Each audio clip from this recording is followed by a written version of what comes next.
Good evening, WCF. It's the 26th of March, and I'm going to have a look at Psalm 77. So I'll read it through and interrupt myself with a few comments as I'm going.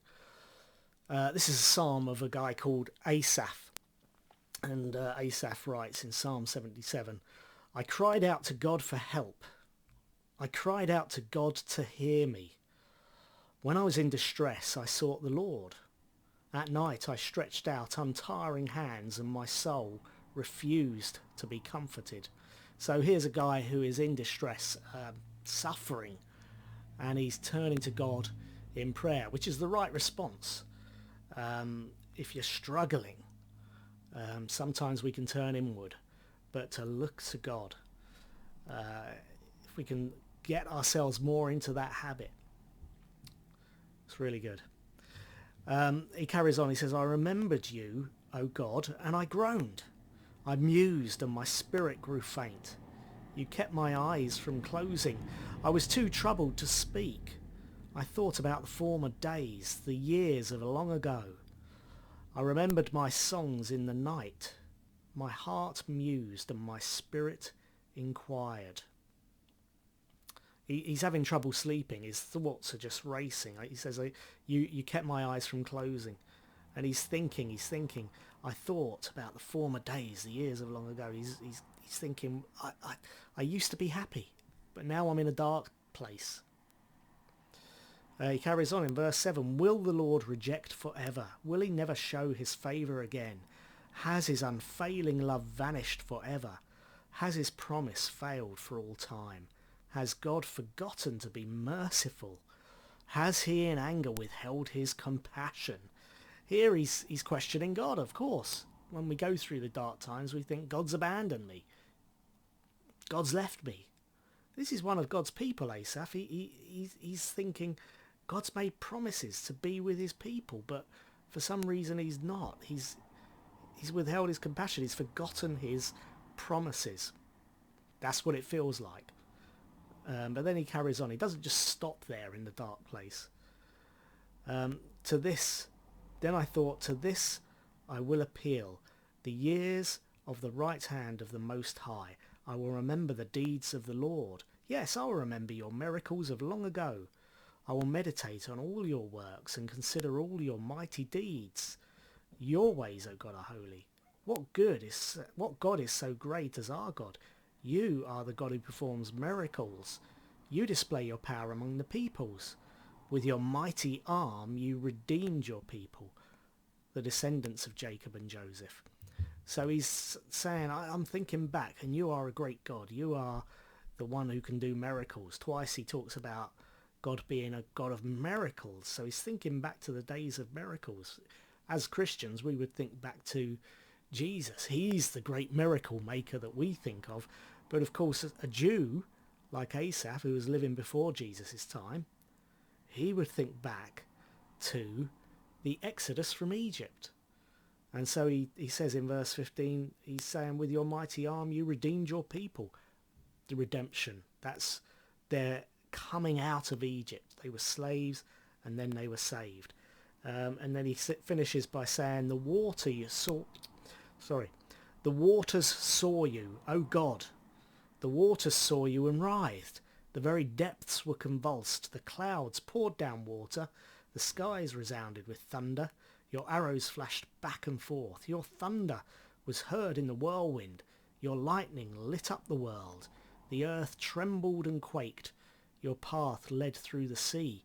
Your way through the mighty waters, though your footprints were not seen. You led your people like a flock by the hand of Moses and Aaron.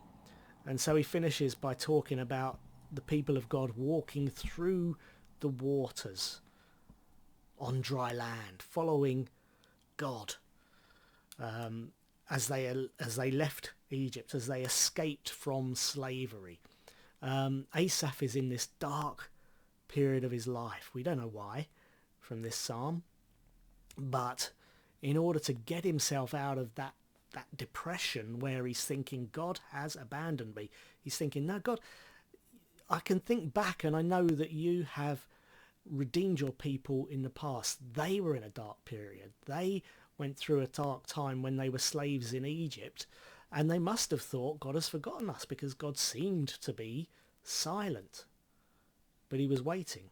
He was patient. And then he spoke to Moses, and through Moses he led the people out of Egypt. We can think back to Jesus, and we know that because of him, God has proved his love for us, that God's promises will be kept. We know that because of Jesus. We know that Jesus went through the darkness of death, but he was resurrected. And that's always the pattern for God: darkness and resurrection. So when we're in that sense of darkness, of feeling overwhelmed, depressed, trapped, the place to turn is prayer. That's where Asaph turned. That's how he was able to not just think himself out of the situation, to turn his thinking round, to try and capture those negative thoughts and make them positive. It wasn't just through thinking, it was through prayer. And he prayed. I cried out to God for help, is how he started. We should be a church of prayer. And you know, as I've thought about everything that's going on and how dark it can be at sometimes, it is also a time of positive things happening, and there have been positive things coming out of this whole crisis.